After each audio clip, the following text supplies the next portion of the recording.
नमस्कार, मी हमीद बागवान. बहुजन क्रांती न्यूज मध्ये आपले सर्वांचे स्वागत. तर चला पाहूया आजच्या ताज्या घडामोडी. नगरपालिकेच्या निवडणुकीच्या निमित्तानं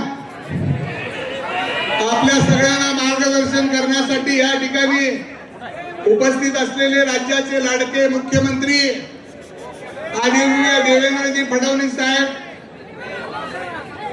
आपल्या जिल्ह्याचे पालकमंत्री आणि ज्यांच्या नेतृत्वाखाली संबंध जिल्ह्यामध्ये आज एक चांगली आघाडी ज्यांनी निर्माण केली ते आदरणीय जयाभाऊ, या ठिकाणी उपस्थित असलेले आपले माजी खासदार आदरणीय निंबाळकर साहेब, राज्याची मुलूक मैदानी तोफ आणि जतचे आमदार आमचे सहकारी सन्माननीय गोपीचंदजी पडळकर साहेब, या ठिकाणी उपस्थित असलेले आपल्या तालुक्याचे तरुण आमदार आणि माझे ज्येष्ठ सहकारी सन्माननीय बाबासाहेब देशमुख, या ठिकाणी उपस्थित असलेले मंगळवेढा तालुक्याचे आमदार माझे मित्र सन्माननीय अवताडे साहेब, ज्यांना मी दैवत मानलं ते आदरणीय परिचारक साहेबांचे कुटुंब प्रमुख माजी आमदार सन्माननीय या ठिकाणी उपस्थित असलेले परिचारक साहेब, आपल्या नगरपालिकेचे ज्यांना आपण नगरपालिकेचे नगराध्यक्ष पदाची उमेदवारी दिली ते आपले शेलार मामा सन्माननीय मारुती आबा बनकर, या ठिकाणी उपस्थित असलेले माननीय भाजपचे अध्यक्ष चेतनसिंह केदार, आपले सगळ्यांचे सहकारी सन्माननीय बाळासाहेबजी एरंडे आणि करमाळ्याहून या ठिकाणी आवर्जून उपस्थित असलेले करमाळ्याचे आमदार माननीय आबा, मी फार वेळ घेत नाही साहेब, आपण सांगोल्याला आलात. सांगोलेकरांच्या खूप मोठ्या अपेक्षा या निमित्तानं या ठिकाणी मी आपल्याला सांगणार आहे. सांगोला शहराच्या मध्यभागी या विकासाच्या दृष्टीने कचरा डेपो आहे, त्या डेपोचं स्थलांतर आदरणीय पालकमंत्री महोदय आम्हाला त्या ठिकाणी बाहेर करून पाहिजे. ती सांगोला शहराची आमची प्रमुख मागणी आहे. सांगोल्याला चिंचोली नावाचा तलाव आहे, तो निरा उजवा कालव्याचा टँक करून सांगोल्याच्या पूर्व भागाला आम्हाला पाणी मिळालं पाहिजे, ही आमची अतिशय एक प्रमुख मागणी आहे. आदरणीय मुख्यमंत्री महोदय साहेबांना मी विनंती करेन की साहेब, आमच्यामध्ये 2 झोपडपट्ट्या आहेत, त्या झोपडपट्ट्या म्हाडाच्या तत्वाखाली त्यांचं पुनर्वसन करून आपण द्यावं, ही आमच्या सांगोलेकरांची अतिशय महत्वाची मागणी आहे. सांगोला शहरामध्ये जे आमचे सगळ्यांचे थोर पुरुषांचे पुतळे आहेत, आदरणीय पालकमंत्र्यांच्या बरोबर चर्चा झालेली आहे. मी आता सगळी नावं घेत नाही, परंतु त्या सगळ्यांच्या पूर्णाकृती पुतळे त्या ठिकाणी बसवून मिळावे, ही एक आमची या ठिकाणी मागणी आहे. सर, सांगोला तालुक्याला एक थोर अशी परंपरा आहे. या तालुक्यामध्ये आतापर्यंत 6 आमदार या तालुक्याने दिले. कैलासवासी राऊत मामा होते, गांधीवादी, त्यांच्या कारकिर्दीमध्ये अतिशय चांगल्या पद्धतीचं काम झालं. त्यानंतर आदरणीय ज्यांनी विश्व रेकॉर्ड केलं ते आदरणीय गणपतरावजी देशमुख साहेब, त्यांनी विधानसभेचं प्रतिनिधित्व केलं. माझे वडील कैलासवासी आमदार काकासाहेब साळुंके पाटील यांना एक वेळ निवडून दिलं, त्यांनी प्रतिनिधित्व केलं. आमदार असतानाच ते एक्सपायर झाले. त्यानंतर आपल्या राज्याचे जे स्वतःला राजे समजतात ते आदरणीय शहाजी बापू यांना सुद्धा साहेब 2 वेळा निवडून दिलं आणि आता सन्माननीय बाबासाहेबांना निवडून दिलं. तर मी टीका टिप्पणी आज जास्त करणार नाही, परंतु साहेब मी आपल्याला एवढंच सांगेन की या तालुक्यामध्ये आपण भरभरून ज्या ज्या वेळेला जी मागणी केली त्या वेळेला मी सगळ्यात महत्वाचं, आम्हाला सगळ्यात चांगला आपला निर्णय कोण असेल तर जयाभाऊ आम्हाला पालकमंत्री दिले, ही आमच्या जिल्ह्याच्या आणि तालुक्याच्या दृष्टीने अतिशय महत्वाची बाब आहे. आणि म्हणून मी या निमित्तानं सांगेन की बापू माझ्यावर बरीच टीका टिप्पणी करायला लागली. आबा खोटं बोलतो, सतत तालुक्याला माहित आहे कोण खरं बोलतोय कोण खोटं बोलतोय. मी साहेब प्रामाणिकपणाने या तालुक्याची सेवा केली. 25 वर्ष माननीय आमदार गणपतराव देशमुख साहेबांच्या बरोबर होतो. वडिलाचं आणि मुलाचं माझं त्यांचं नातं होतं. तात्विक मतभेद झाले, मग माननीय शहाजी बापूंना मदत करायची ठरवलं आणि मुंबईला पाठवलं. पण त्यांच्याबरोबर एक गडी आहे दुसरा जोडीदार, त्याला जरा जास्त जुळल्यासारखं वाटलं पण तुम्हा सगळ्या मंडळीला माहित आहे दीपक आबाला मुंबईला पोहोचवता येतं, तसं घरी सुद्धा बसवता येतं हे निश्चितपणाने या निमित्ताने सांगेन. साहेब, कालची विधानसभेची निवडणूक झाली. मी बाबासाहेबांना सुद्धा एक सल्ला देणार आहे तुमच्या साक्षीने द्यावं. या ठिकाणी निवडणूक झाली. निवडणुकीमध्ये आम्ही 3 उमेदवार होतो. शेतकरी कामगार पक्षानं बाबासाहेबांना मतं दिली, 1,00,000 सव्वा लाख मतं त्यांना पडली. शहाजी बापूला आमच्या 90,000 मतं पडली. त्यांचं काय बजेट ते दोघांनाच माहिती. पण साहेब, या तालुक्यातल्या जनतेने मला वर्गणी करून उभा केलं. 52,000 मतं मला पडली. बाबासाहेब, तुम्ही निवडून आला, परंतु मी उमेदवार होतो म्हणून तुम्ही निवडून आला. आता इथनं पुढे जसा आबासाहेब सल्ला घेत होते तसा माझा सल्ला घेत जावा, माझ्यापेक्षा देवा भाऊचा सल्ला घेत जावा. एवढंच या निमित्तानं मी आपल्याला सांगेन. फार वेळ न देता साहेब, जेवढ्या मागण्या आपण सांगितलेल्या आहेत, आपला शिलेदार इथं खंबीर आहे जया भाऊ सारखा, आणि त्या निमित्तानं आम्हाला एवढं आपल्याकडून तुमच्याकडून अपेक्षा आहे सगळ्या सांगोल्याच्या जनतेच्या. जे मागितलं, इथं खासदार साहेब आहेत, जेवढं पाणी मागितलं साहेब तुम्ही खासदार साहेबाच्या रूपानं आमच्या सांगोल्याला सुजलाम सुफलाम केलं, त्यामध्ये आपलाही मोलाचा वाटा आहे. त्यामुळे आम्ही कधीही हे विसरणार नाही. दुसरी एक छोटीशी चर्चा सांगेन. मी आता कुठल्या पक्षात नाही.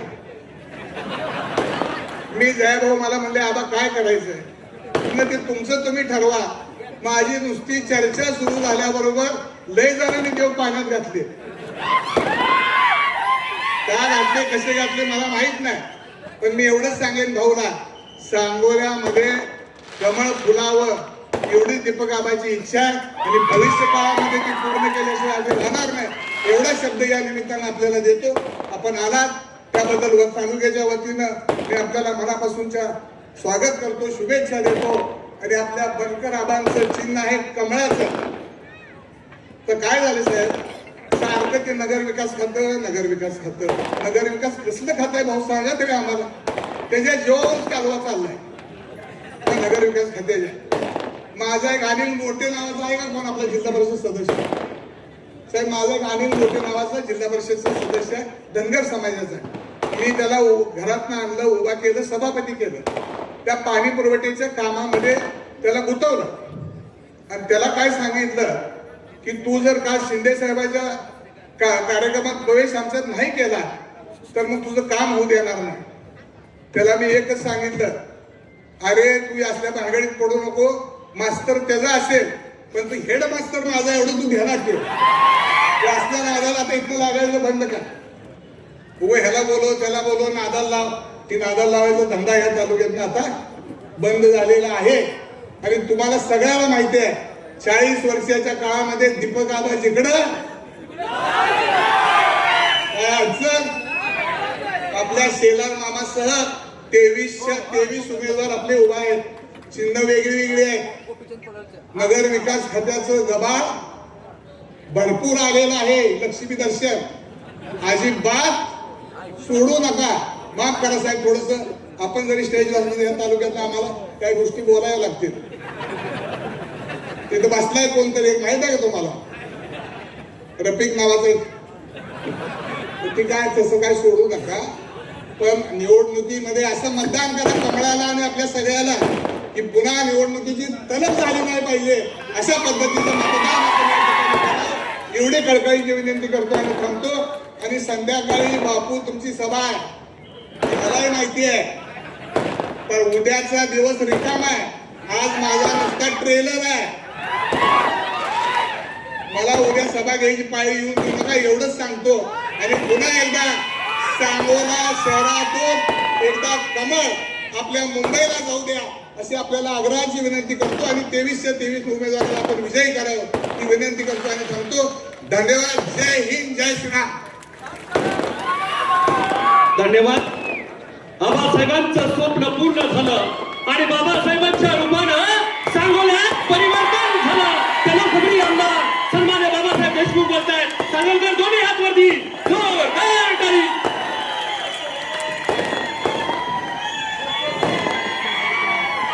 सर्व महापुरुषांच्या पुण्यस्मृतीस विनम्र अभिवादन करतो.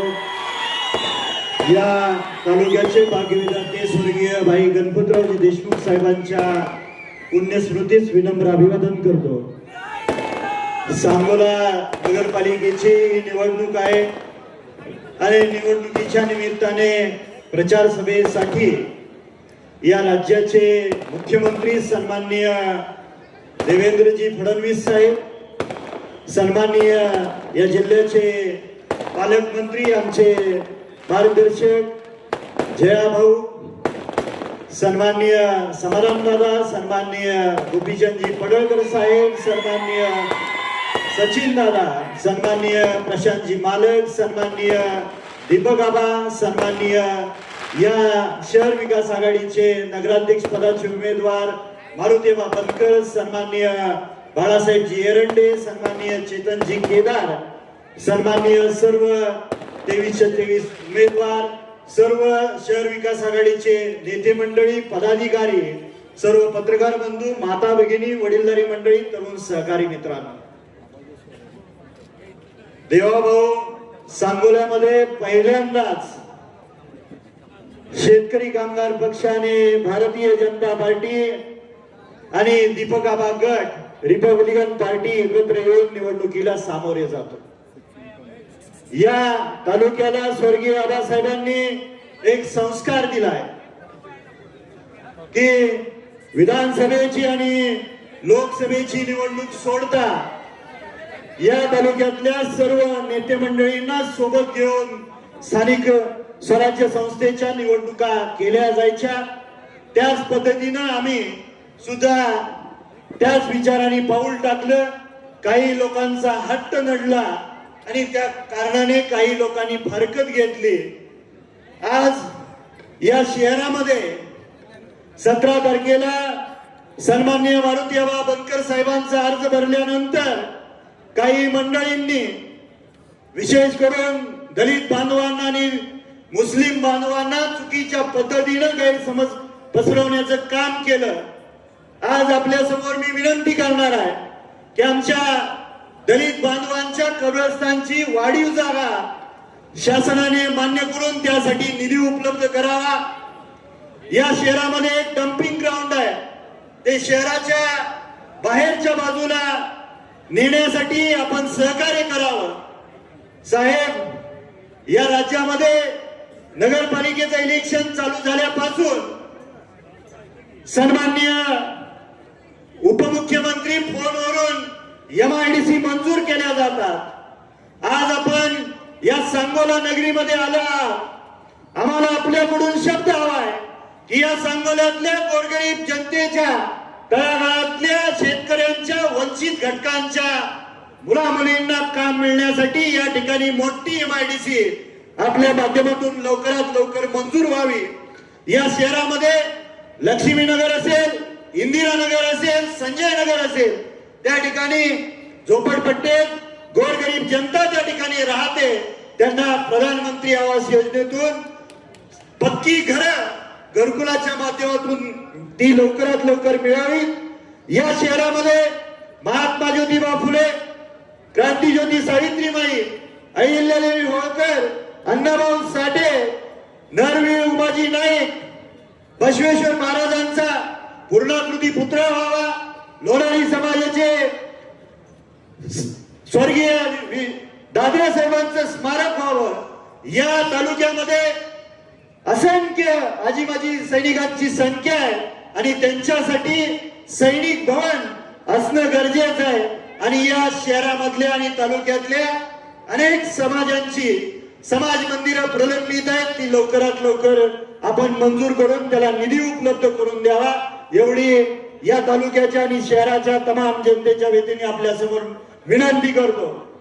सर्वांना, विशेष करून शेतकरी कामगार पक्षाच्या कार्यकर्त्यांना माझी विनंती आहे, स्वर्गीय आबासाहेबांनंतरची ही नगरपालिकेची पहिली निवडणूक आहे.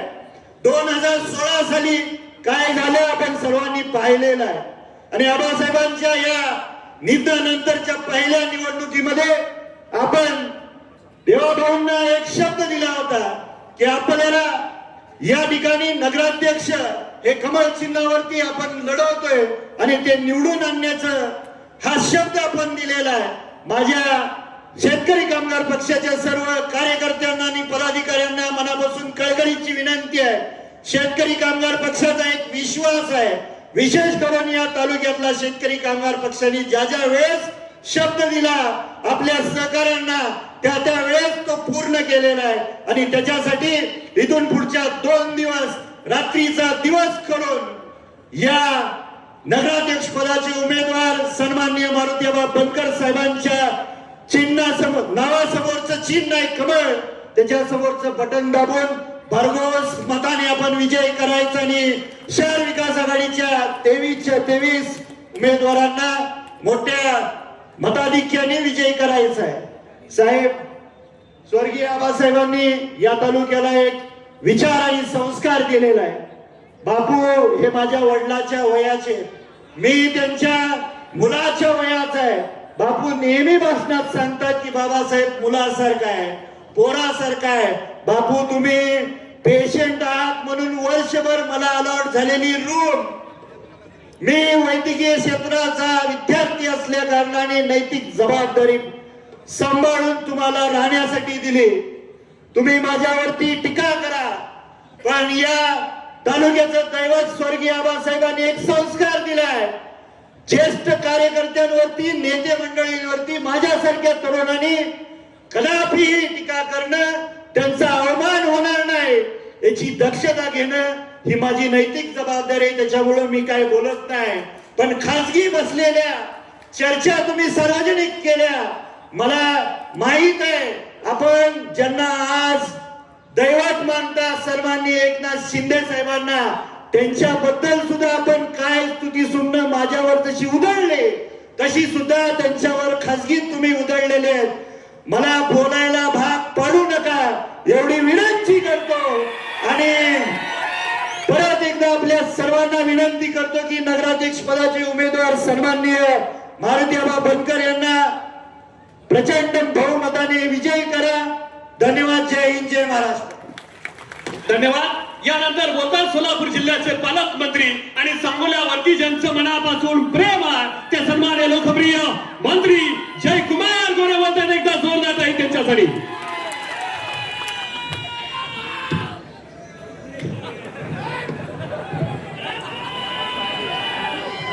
आज सांगोला शहराचं भविष्य येणाऱ्या 5 वर्षासाठी आपण कुणाच्या हातात द्यायचं ही ठरवणारी सांगोला शहराची नगरपालिकेची निवडणूक. आणि या निवडणुकीच्या निमित्तानं आपल्या सगळ्यांना या ठिकाणी आश्वस्त करण्यासाठी आलेले या राज्याचे कर्तव्यदक्ष मुख्यमंत्री, लोकनेते आणि ज्यांचं या सांगोला शहराशी, सांगोला तालुक्याशी खूप जवळचं नातं आहे. अगदी आबासाहेब असल्यापासून साहेबांनी ते नातं सातत्यानं जपलेलं आहे. ते आपले मुख्यमंत्री सन्माननीय देवेंद्र फडणवीस साहेब, या ठिकाणी उपस्थित असलेले ज्यांनी आत्ताच आपलं मनोगत व्यक्त केलं ते या सांगोल्याचे आमदार सन्माननीय बाबासाहेब देशमुख, सन्माननीय गोपीसाहेब पडळकर, सन्माननीय समाधानजी अवतडे, सन्माननीय साहेब. परवा एक सभा झाली इथं, त्या सभेमध्ये एक आमदार जो तुतारीवर निवडून आलता अकलेचे तारे तोडून गेला. पण मी या सगळ्यांना सांगेन, तिकडे एक तुतारीचे आमदार होते, आज आमच्या सोबत एक इथं बसले सन्माननीय नारायण आबा. आम्ही हिशोब ठेवत नाही, उधारी ठेवत नाही. सन्माननीय या भागाच्या विकासासाठी सातत्याने ज्यांनी काम केलं, या सांगोल्याच्या पाणी प्रश्नासाठी ज्यांनी कायम संघर्ष केला ते सन्माननीय रणजितसिंह निंबाळकर, पंढरपूर नगरीचे नेते सन्माननीय प्रशांतजी परिचारक, माजी आमदार दीपक आबा साळुंके, या पॅनलचे प्रमुख सन्माननीय दीपक आबा, आमचे जिल्हाध्यक्ष चेतनसिंह केदार आणि भारतीय जनता पक्षाचे आमचे नेते बाळासाहेब एरंडे. आणि खास करून या ज्यांच्यासाठी ही निवडणूक, ज्यांच्यासाठी सभा होते ते आपले नगराध्यक्ष पदाचे उमेदवार आणि आपले सेलार मामा सन्माननीय मारुतीबा बनकर आणि भारतीय जनता पक्षासोबत आमच्या युतीसोबत असलेले आमचे सगळेच उमेदवार या सगळ्यांचं मी मनापासून स्वागत करतो. आणि स्वागत करत असताना मी काय फार बोलणार नाही. साहेब बोलणार आहेत, साहेब आपल्याला सांगतील.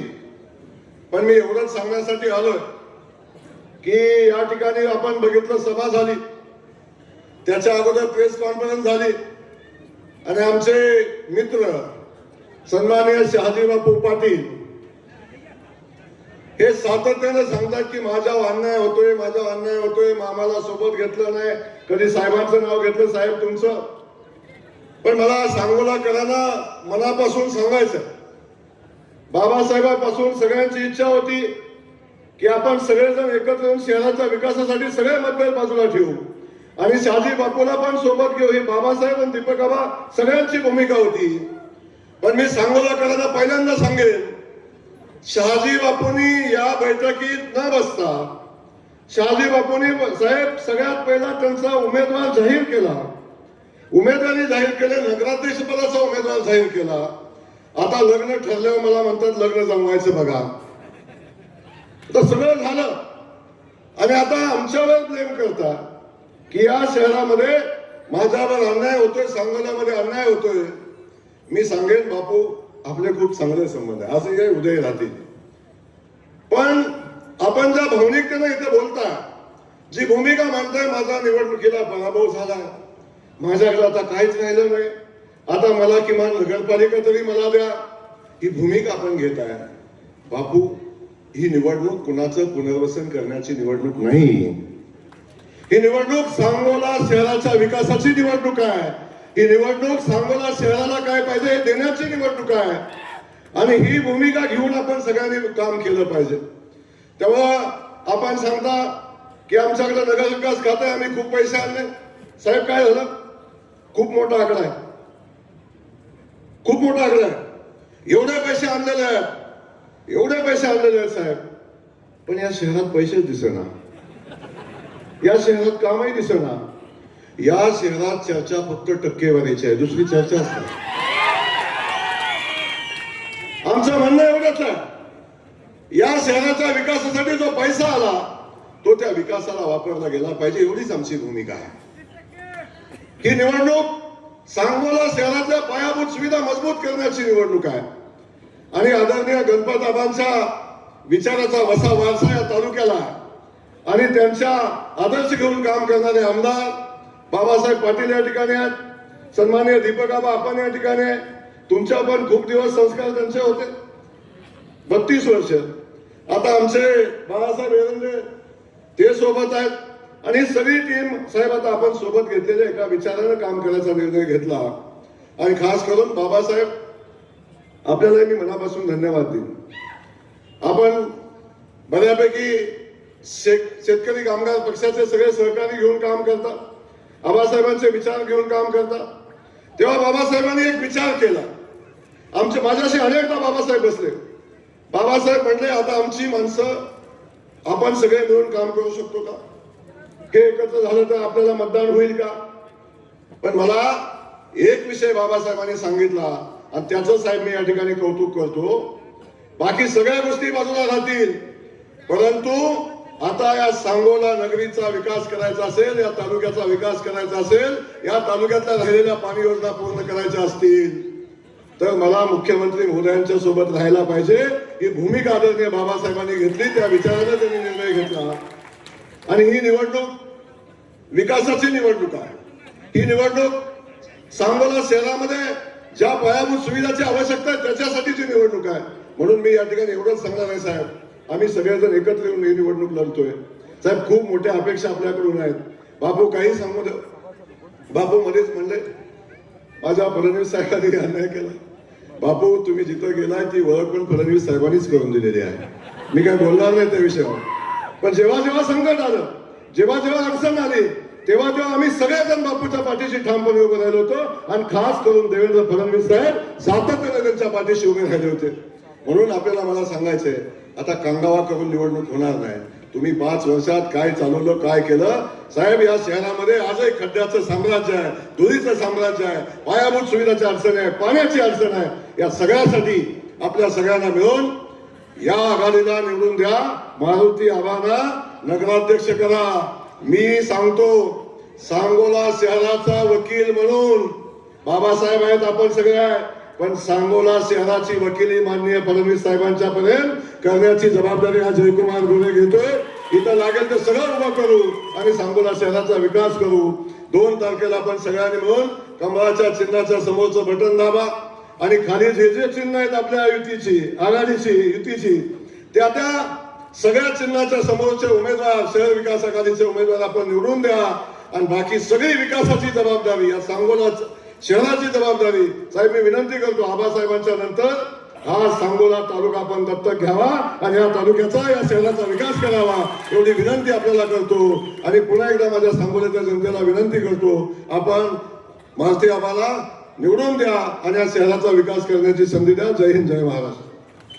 धन्यवाद. यानंतर तुम्हा आम्हा सर्वांशी बोलतायत सांगोल्याच्या दुष्काळ मुक्तीचं स्वप्न ज्या नेतृत्वानं पाहिलं, ते या राज्याचे मुख्यमंत्री, लाडक्या बहिणींचा लाडका भाऊ, आपल्या सर्वांचा पाठीराखा आदरणीय मुख्यमंत्री देवेंद्र फडणवीस साहेब बोलतायत. दोन्ही हात वरती, जोरदार टाळी आदरणीय मुख्यमंत्री साहेबांसाठी. हिंदवी स्वराज्याचे सरसंस्थापक छत्रपती शिवरायांना मानाचा मुजरा करतो. भारतीय राज्यघटनेचे शिल्पकार भारतरत्न डॉक्टर बाबासाहेब आंबेडकर यांना मानवंदना अर्पित करतो. खऱ्या अर्थानं या ठिकाणी ज्यांनी आपल्या संस्कृतीचं पुनरुज्जीवन केलं, त्या पुण्यश्लोक अहिल्यादेवी होळकर यांच्या चरणी नतमस्तक होतो. आणि आज सांगोल्यामध्ये या प्रचार सभेच्या निमित्ताने मंचावर उपस्थित असलेले आपले अत्यंत कार्यक्षम आणि धडाडीचे पालकमंत्री जयकुमार गोरेजी, आदरणीय आबासाहेबांचा वारसा अतिशय सक्षमपणे चालवणारे आपले लोकप्रिय आमदार बाबासाहेब देशमुख, आपले पाण्याकरता झुंज देऊन पाणी आणणारे असे माजी खासदार रणजितसिंह नाईक निंबाळकर, आपल्या तालुक्यातले अत्यंत प्रभावी नेते असे दीपक आबा साळुंखे पाटील आणि जतचा ढाण्या वाघ गोपीचंद पडळकरजी, आमदार समाधान दादा अवताडे, आमदार सचिन दादा पाटील, आमदार नारायण आबा पाटील, आपले पंढरपूरचे नेते माजी आमदार प्रशांत परिचारकजी, चेतनसिंह केदार सावंत, बाळासाहेब एरंडे, दुर्योधनजी इपरकर, सचिनजी देशमुख, बाळासाहेब काटकर, अजितजी जगताप आणि या ठिकाणी नगराध्यक्ष पदाकरता आपले उमेदवार मारुती आबा मनकर आणि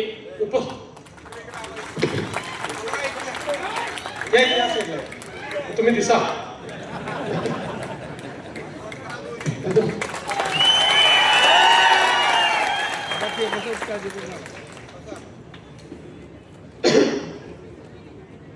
सर्वप्रथम मी आज या ठिकाणी ज्यांनी 54 वर्ष महाराष्ट्राच्या विधानमंडळामध्ये शेतकऱ्यांचा आणि कामगारांचा आवाज बुलंद केला, ते आमचे गणपतराव आबासाहेब देशमुख यांना विनम्र आदरांजली अर्पित करतो. आजचा दिवस हा माझ्याकरता याकरता अतिशय आनंदाचा आहे की 20-22 वर्ष 25 वर्ष जवळपास आबासाहेबांशी माझा अतिशय जवळचा संबंध राहिला. ज्याला आपण अतिशय मनाचा संबंध म्हणतो, अशा प्रकारचा त्यांचा माझा संबंध होता. पण एक गोष्टीची खंत मला नेहमी असायची की मी जेव्हा जेव्हा सांगोल्यात यायचो, आबासाहेबांच्या विरोधात मत मागायला यावं लागायचं, कारण त्यांचा पक्ष वेगळा, आमचा पक्ष वेगळा. त्यामुळे खंत मनात असायची की एवढा चांगला व्यक्ती की ज्यांच्याकडनं या महाराष्ट्रातले अनेक प्रश्न आम्ही शिकलो, ज्यांच्याकडनं या महाराष्ट्राच्या राजकारणामध्ये कशा पद्धतीनं सामान्य माणसाला आपण न्याय देऊ शकतो, त्याची भूमिका कशी प्रभावीपणे मांडू शकतो आणि सोबत केवळ 2 आमदार कधी 3 आमदार असतानाही अतिशय धडाडीने सामान्य माणसाचे प्रश्न कसे सोडवू शकतो हे आम्ही आबासाहेबांकडनं शिकलो. आणि म्हणून मला ही नेहमी खंत असायची की अशा व्यक्तीच्या विरोधात आपल्याला मतं मागायला यावं लागतं. पण आज मला अतिशय आनंद आहे की बाबासाहेब सोबत आहेत आणि आता आम्ही एकमेकाकरता या ठिकाणी मतं मागण्याकरता आलेलो आहोत. खरं तर मगाशी जयकुमार भाऊंनी सांगितलंय खरं आहे, ज्यावेळी या युतीच्या संदर्भातली चर्चा झाली आणि माझं आणि बाबासाहेबांचं फोनवर बोलणं झालं, त्यावेळी आम्ही या ठिकाणी आबांच्या बद्दलही बोललो आणि सगळ्या गोष्टींची चर्चा केली. आणि मग मी त्यांना विचारलं की माझी आमदारांचं काय. ते म्हणाले त्यांच्याशी चर्चा चालली आहे. मी म्हटलं करा, सगळेच एकत्रित येऊ, कोणी बाहेर नको. शहर विकासाचा विषय आहे. जर एखाद्या शहरामध्ये तुम्ही आम्ही इतके वर्ष एकमेकाच्या विरोधात लढलेले जर एकत्र येऊ शकतो तर शहर विकासाकरता कोणाला बाजूला कशाला ठेवायचं, सगळ्यांना आपण सोबत घेऊया. पण मला असं वाटतं की बापूंनी त्या ठिकाणी आधीच भूमिका ठरवून टाकली आणि त्यामुळे ते बाहेर राहिले, काही हरकत नाही. पण मला आनंद आहे की आज या ठिकाणी इतके सगळे दिग्गज लोक एकत्रित आलेले आहेत. दीपक आबा सोबत आहेत, बाबासाहेब सोबत आहेत, जयकुमारजी सगळे आमच्या सोबत आहेत.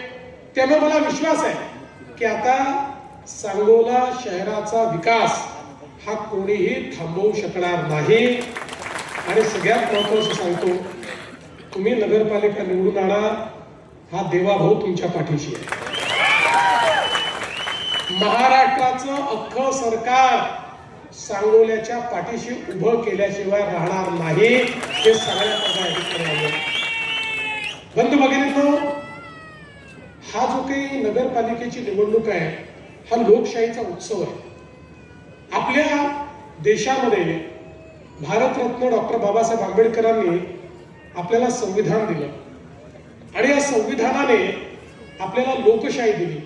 आणि या लोकशाहीमध्ये आपल्यापैकी प्रत्येकाला एका मताचा अधिकार दिला. किती सुंदर अशा प्रकारची लोकशाही आहे बघा. टाटा, बिर्ला, अडाणी, अंबानी यांनाही एक मत आणि तुम्हाला मलाही एकच मत, प्रत्येकाला एकाच मताचा अधिकार या लोकशाहीने दिला.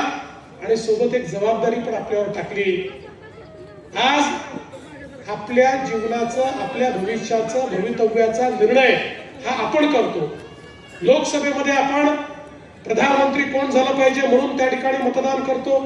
विधानसभेमध्ये आपल्या मतांच्या भरोशावर मुख्यमंत्री तयार होतो आणि आपल्या शहरामध्ये आपण ज्याला निवडून देतो तो शहराचं राज्य चालवतो किंवा शहराचं प्रशासन चालवतो. आणि म्हणून या लोकशाहीने सगळ्यात मोठं परिवर्तन काही केलं तर अनेक शतकं आपल्या देशात राजेशाही होती आणि राजेशाहीमध्ये राणीच्या पोटातून जो जन्म घ्यायचा तो राजा व्हायचा. पण आपल्या संविधानाने सांगितलं की या ठिकाणी राणीच्या पोटी जन्म घेणारा आता राजा होणार नाही, मताच्या पेटीतून जो जन्म घेईल तो या ठिकाणी राज्यकारभार चालवेल आणि तोच सेवक म्हणून काम करेल. आणि म्हणून ही जी निवडणूक आहे ही पुढचे 5 वर्ष आपलं भविष्य आणि भवितव्य कोणाच्या हाती द्यायचं त्याचा फैसला करण्याची निवडणूक आहे. आपण बघा, आपल्या देशामध्ये जवळपास स्वातंत्र्यानंतर 60-65 वर्ष राज्यकर्त्यांची एक मानसिकता होती आणि ती योग्य होती, ती काही चुकीची नव्हती, की भारत हा छोट्या छोट्या गावांमध्ये राहतो आणि म्हणून गावांचा विकास म्हणजे भारताचा विकास. आणि हे करत असताना आपल्या राज्यकर्त्यांना या गोष्टीचा विसरच पडला की शहरातील लोक राहतात. शहरांकरता 60-65 वर्ष कुठल्या योजना तयार झाल्या नाहीत. शहरीकरणाचं नियोजन करण्याचा आपण विचार केला नाही. एकीकडे त्या ठिकाणी अन्न, वस्त्र, निवारा, शिक्षण, आरोग्य, रोजगार या सगळ्या गोष्टी करता लोक हळूहळू गावाकडनं शहराकडे येत होते. पण शहरामध्ये नियोजनच नव्हतं. परिणाम काय झाला? शहरामध्ये नियोजन नसल्यामुळे लोकांना राहायची जागा नव्हती. मग ज्या ठिकाणी जागा मिळाली त्या ठिकाणी कोणी अतिक्रमण केलं, कोणी झोपडी बांधली, मिळेल तशा पद्धतीनं लोक राहायला लागले. मग त्या ठिकाणी पिण्याच्या पाण्याचा प्रश्न निर्माण झाला. नाल्या काढल्या, मग त्या नाल्यातनं मैला व्हायला लागला, त्यातनं घाण, दुर्गंधी, मच्छर, रोगराई अशा अनेक गोष्टी तयार झाल्या. मग ते सांडपाणी आपल्या विहिरींमध्ये जायला लागलं, नदी नाल्यांमध्ये जायला लागलं, आपले जलस्रोत प्रदूषित झाले, आपल्या जमिनी प्रदूषित झाल्या, लोकसंख्या वाढली. पण त्याचा नीट नियोजन न केल्यामुळे प्रत्येक शहरामध्ये कचऱ्याच्या थप्प्या, मोठ्या प्रमाणात कचऱ्याची केंद्र अशा प्रकारे तयार झाली की आपल्याला गल्लोगल्ली किंवा शहराच्या मध्यवर्ती ठिकाणी मोठ्या प्रमाणात कचरा दिसायला लागला आणि आपली शहरं ही बकाल व्हायला लागली. आणि म्हणूनच 2014 साली ज्यावेळेस देशामध्ये मोदीजी प्रधानमंत्री झाले त्यावेळी पहिल्यांदा मोदीजींनी सांगितलं की गावाचा विकास तर महत्वाचा आहेच, पण सोबत शहरांचाही विकास आपल्याला करावा लागेल. कारण देशाच्या जीडीपीचा 65% जीडीपी हा शहरात तयार होतो. शिक्षण, आरोग्य आणि रोजगाराची संधी ही आपल्याला शहरामध्ये त्या ठिकाणी प्राप्त होते. आणि म्हणून आपल्याला शहरांचा विकास करून शहरामध्ये राहणारे गरीब आहेत, शहरामध्ये राहणारे मध्यमवर्गीय आहेत, यांचं जीवनमान कसं उंचवता येईल याकरता प्रयत्न केला पाहिजे. आणि देशाच्या इतिहासामध्ये पहिल्यांदा केंद्र सरकारने शहराकरता योजना तयार केल्या. स्मार्ट सिटीची योजना, अमृत शहराची योजना, स्वच्छ भारत शहरी योजना, प्रधानमंत्री आवास शहरी योजना, अशा अनेक योजना, लाखो कोटी रुपये पहिल्यांदा देशाच्या मध्यवर्ती सरकारने, केंद्र सरकारने त्या ठिकाणी आपल्या बजेटमध्ये ठेवले आणि वेगवेगळ्या राज्यांना ते पैसे देणं सुरू केलं. आपल्या महाराष्ट्रालाही 50,000 कोटी रुपये या वेगवेगळ्या योजनांमधनं आपली शहरं चांगली करण्याकरता मिळाली. आपण विचार करा, महाराष्ट्राचा जर आपण विचार केला तर महाराष्ट्रातील 6.5 कोटी लोक हे 40,000 गावांमध्ये राहतात आणि तेवढेच 6.5 कोटी लोक आपल्या सांगोल्यासारख्या 400 शहरांमध्ये राहतात. म्हणजे अर्धे लोक 40,000 गावांमध्ये आणि अर्धे लोक 400 शहरांमध्ये. त्यामुळे या 400 शहरांमध्ये राहणाऱ्या लोकांचं जीवनमान जर आपण बदललं तर एकीकडे त्यांचं जीवनमान देखील चांगलं होईल आणि दुसरीकडे त्या ठिकाणी नवनवीन संधी तयार होतील. आणि म्हणूनच आज आपण ज्यावेळेस या ठिकाणी या निवडणुकांना समोर चाललो, मी गेले अनेक दिवस रोज 6 सभा करतो, सभांमध्ये भाषण करतो, पण कुठल्याही भाषणामध्ये कोणावर टीका करत नाही, कुठल्या पक्षाला विरोध बोलत नाही, कुठल्या व्यक्तीवर बोलत नाही. याचं कारण एक सकारात्मक मत मागण्याकरता मी आलेलो आहे. मला या ठिकाणी शहराचा विकास करायचा आहे, शहराच्या विकासाचा एक आराखडा आपण तयार केलेला आहे, शहराच्या विकासाचा एक ब्ल्यूप्रिंट आपण मांडतो आणि त्याकरता आपल्याकडे नीती पण आहे, त्याकरता आपल्याकडे नियत पण आहे आणि त्याकरता मोदीजींनी दिलेला निधी पण आपल्याकडे आहे. त्यामुळे शहरं आपल्याला बदलता येऊ शकतात. आज आपल्याला प्रत्येक शहरामध्ये पिण्याच्या पाण्याची योजना करायची आहे. 30,000 कोटी रुपये जल जीवन मिशन आणि या अमृत शहराच्या माध्यमातून आपल्याला मोदीजींनी दिले आहे. प्रत्येक शहरामध्ये, प्रत्येक घरामध्ये नळ उघडल्यानंतर 365 दिवस त्या ठिकाणी स्वच्छ पिण्याचं पाणी आलं पाहिजे, ही आपली अपेक्षा आहे. आणि त्याकरता आपल्याकडे मोठ्या प्रमाणात हा सगळा निधी जो आहे तो उपलब्ध आहे. आणि म्हणून त्या संदर्भातही अनेक योजना आता आपण सुरू केलेल्या आहेत. एवढंच नाही तर आज आपण पाहतो मोदीजींनी आपल्याला प्रधानमंत्री आवास योजनेच्या माध्यमातून मोठ्या प्रमाणात घरांकरता निधी दिला. 2.5 लाख रुपये हे आपल्याला ज्यांच्याकडे कच्चं घर आहे, ज्यांच्याकडे झोपडी आहे, ज्यांच्याकडे घर नाही आहे, अशा लोकांना देण्याकरता उपलब्ध करून दिले. पण नंतर आमच्या लक्षात आलं की त्याचा पाहिजे त्या प्रमाणात आपण उपयोग करू शकत नाही, कारण लोकांकडे त्यांच्या जमिनीची मालकी नाही, लोक अतिक्रमण करून बसलेले आहेत. आणि योजनेमध्ये तुम्हाला मालकी हक्काचा पट्टा मागितला जातो आणि तो पट्टा नसेल तर तुम्हाला त्या ठिकाणी पैसे मिळत नाही. 2 महिन्यापूर्वी आपण निर्णय केला, राज्य सरकारने एक नवीन शासन निर्णय काढून सर्व आपल्या नगरपालिकांच्या, नगर परिषदांच्या, नगरपंचायतीच्या क्षेत्रामध्ये जेवढे लोक अतिक्रमण करून राहत आहेत त्या सगळ्यांचं अतिक्रमण नियमित करायचं आणि त्यांना मालकी हक्काचा पट्टा द्यायचा. आणि ज्याला पट्टा दिला त्याला 2.5 लाख रुपये घर बांधायला द्यायचे. अशा प्रकारचा निर्णय आपण केलेला आहे आणि त्याकरता माननीय मोदीजींनी आपल्याला निधी उपलब्ध करून दिला आहे. आज आपण पाहतो शहरांमध्ये मोठ्या प्रमाणात नाल्यांची समस्या आहे, भुयारी गटाराच्या योजना नाही आहेत, भुयारी गटार नसल्यामुळे हे सगळं सांडपाणी घाणपाणी आपलं आरोग्य खराब करताय. काही ठिकाणी भुयारी गटाराच्या योजना झाल्या तरी त्या पूर्ण शहर कव्हर करत नाही आणि म्हणून आता संपूर्ण शहर कव्हर करणाऱ्या भुयारी गटाराच्या योजना की ज्या योजनातनं जे काही सांडपाणी आपण देतो ते सांडपाणी आपण असं सोडून द्यायचं नाही तर STPच्या माध्यमातून त्याच्यावर ट्रीटमेंट करून त्यातला जो मैला आहे तो बाजूला काढायचा, त्यातलं खत तयार करायचं आणि उरलेलं पाणी आपण सोडायचं जेणेकरून ते नाल्यातनं नदीतनं कुठूनही गेलं तरी आपल्या जमिनीला ते खराब करणार नाही, आपल्या जमिनी देखील चांगल्या राहतील, आपले जलस्रोत देखील प्रदूषित होणार नाही. अशा पद्धतीनं आपण काम सुरू केलेलं आहे. आणि त्यासोबत आता आपण मोठ्या प्रमाणात घनकचऱ्याच्या व्यवस्थापनाचं काम सुरू केलं आहे. सांगोल्यातली एक प्रमुख समस्या ही देखील आहे, शहराच्या मध्यवर्ती ठिकाणी कचऱ्याचा डेपो तयार झालेला आहे. त्यामुळे तो डेपो आपल्याला हलवायचा आहे. आपण काळजी करू नका, स्वच्छ भारत योजनेच्या अंतर्गत आपल्याकडे भरपूर निधी आहे. केवळ आपल्याला ती कचरा कुंडी तो डेपोच बाहेर न्यायचा नाही तर त्याच्यासोबत सगळा कचरा जमा करून त्या कचऱ्यावर आपल्याला योग्य प्रक्रिया करायची आहे. आता कचरा जमा करणं हे इतिहास जमा झालेला आहे. आता महाराष्ट्रातल्या किमान 400 पैकी 300 शहरांमध्ये आम्ही कचऱ्यावर वेगवेगळ्या प्रकारची प्रक्रिया सुरू केलेली आहे. आता कचरा ही आपली लायबिलिटी राहिलेली नाही. आमचे गडकरी साहेब नेहमी म्हणतात nothing is waste, everything is wealth. हा कचरा वेस्ट राहिलेला नाही. आता या कचऱ्यावरही आपण प्रक्रिया करतोय. छोट्या नगरपालिकांमध्ये कचऱ्यापासून आपण पेलेट्स तयार करतोय. कोळशासारखे पेलेट्स होतात, कोळशाच्या ऐवजी ते पेलेट्स वापरता येतात. त्या ठिकाणी खताची निर्मिती करतो, खताचा ब्रँड तयार केलाय. आता नगरपालिकाच्या कचऱ्यापासून तयार होणाऱ्या खताचा आपण एक ब्रँड तयार केलेला आहे. आणि जिथे जास्त कचरा आहे त्या ठिकाणी तर आता आपण अनेक शहरांमध्ये कचऱ्यापासून विद्युत निर्मिती सुरू केलेली आहे. तर पिंपरी चिंचवडची झाली, पुण्याची झाली, ठाण्याची झाली, अनेक ठिकाणी आपण ती केलेली आहे, नागपूरची झाली. आणि अनेक ठिकाणी कचऱ्यापासून गॅसची निर्मिती करतोय. जो गॅस CNG सारखा आपल्या वाहनामध्ये भरता येतो आणि आपली वाहनं त्याच्यावर चालवता येतात. त्यामुळे या सगळ्या योजनांकरता आपल्याला केंद्र सरकारने निधी दिलेला आहे. आपली शहरं स्वच्छ करायची आहेत. त्यामुळे या ठिकाणी मी आपल्याला निश्चितपणे सांगतो की आपल्या या नगरपालिकेला या कचऱ्याच्या स्थलांतरणाकरता आणि योग्य व्यवस्था उभी करण्याकरता देखील मोठ्या प्रमाणात जी काही मदत आहे ती आपल्या सरकारच्या माध्यमातून या ठिकाणी आपण देऊ. आज आपल्याला माहिती आहे की अनेक गोष्टी आपल्याला करायच्या आहेत. या सांगोला शहराला आमच्या बाबासाहेबांनी सांगितलं धूळमुक्त करा. आपण काळजी करू नका.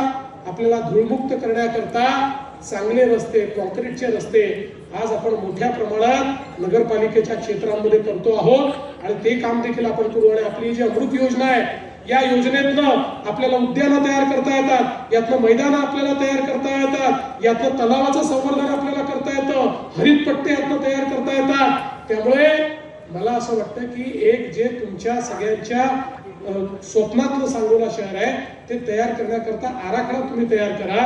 त्याला मदत करण्याचं काम मात्र आम्ही करू. सरकार निश्चितपणे त्या ठिकाणी मदत करेल. आज खरं म्हणजे आपण बघितलं तर मोठ्या प्रमाणात आपले माजी सैनिक या सगळ्या भागामध्ये आहेत आणि माजी सैनिकांची मागणी असते की आमच्या माजी सैनिकांकरता एखादं भवन या ठिकाणी तयार झालं पाहिजे. ही अतिशय योग्य मागणी आहे. ज्या लोकांनी देशाकरता आपल्या जीवनातले अनेक वर्ष दिले आणि आता त्या ठिकाणी कारण सैनिक हा लवकर रिटायर होतो, त्याला अतिशय 17-18 वर्ष तो लागतो, 15-20 वर्ष तो काम करतो आणि तो रिटायर होतो. त्याच्यात उमेद असते, तो अनेक चांगल्या गोष्टी करू शकतो. माजी सैनिक यांच्यामध्ये शिस्त असते, ते अतिशय चांगल्या पद्धतीनं काम करतात.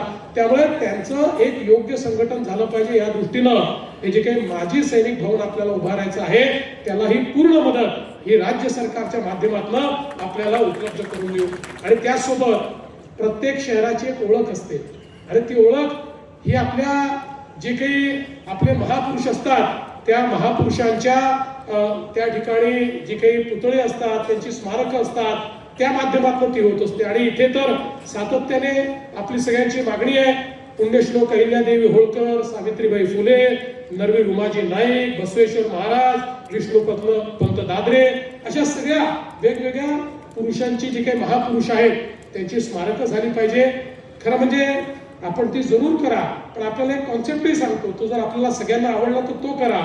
एखादं स्मारकांचं उद्यान करा.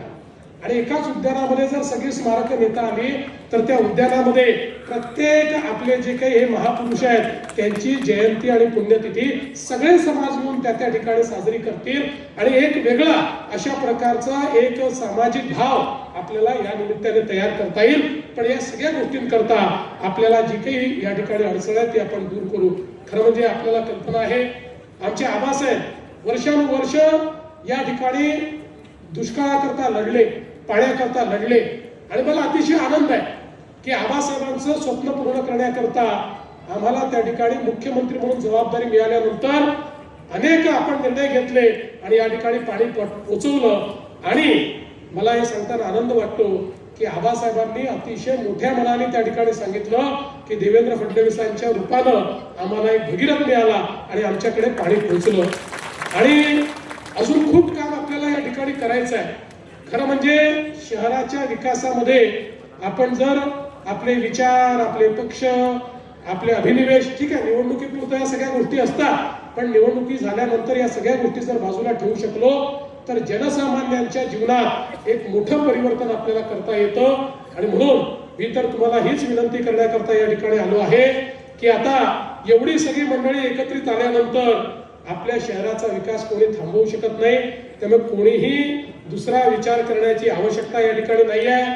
आपले जे या ठिकाणी नगराध्यक्ष पदाचे उमेदवार आहेत मारुती आबा बनकर, एक अतिशय ज्येष्ठ अशा प्रकारचे ज्यांना अनुभव आहे, जनसामान्यांमध्ये राहतात, लोकांशी अतिशय चांगला त्यांचा कनेक्ट आहे, अशा प्रकारचे मारुती आबा हे आपले उमेदवार आहेत.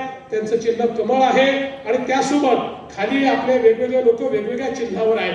खरं म्हणजे आपले मतदार एवढे हुशार आहेत की 25 चिन्ह असले तरी त्यांना नेमकं माहिती असतं की आपल्या आघाडीचा, आपल्या या युतीचा उमेदवार त्या ठिकाणी कोण आहे. आणि म्हणून निश्चितपणे या ठिकाणी आपण काम करू. मला माझ्या बोलण्यामध्ये 2 विषय सुटले. एक तर अण्णाभाऊ साठेंच्या स्मारकाचाही देखील आपल्याला या ठिकाणी निर्णय करायचा आहे आणि एक अजून मागणी आहे की मुस्लिम कब्रिस्तानाकरता जी काही जागा आहे ती ऍडिशनल जागा त्या ठिकाणी द्यायची. निश्चितपणे त्याही करता जागा आपण शोधून काढावी. ती जागाही देण्यामध्ये सरकार पुढाकार घेईल याबद्दल कुठलीही आपण मनामध्ये शंका बाळगू नका. मी आज एवढंच आपल्याला विनंती करतो की मारुती आबांचं चिन्ह कमळ आहे आणि खाली जे वेगवेगळे आपले चिन्ह आहे ते चिन्ह आपण त्याची बटन दाबून ही जी काही आपली नगरपालिका आहे ती आपल्या सगळ्या या नेत्यांच्या हाती तुम्ही द्या. मी तुम्हाला एवढंच सांगतो 2 तारखेला आमची काळजी तुम्ही घ्या, त्यानंतर 5 वर्ष तुमची काळजी आम्ही घेतल्याशिवाय राहणार नाही हा विश्वास तुम्हाला देतो आणि माझं बोलणं संपवतो. धन्यवाद. जय हिंद, जय महाराष्ट्र.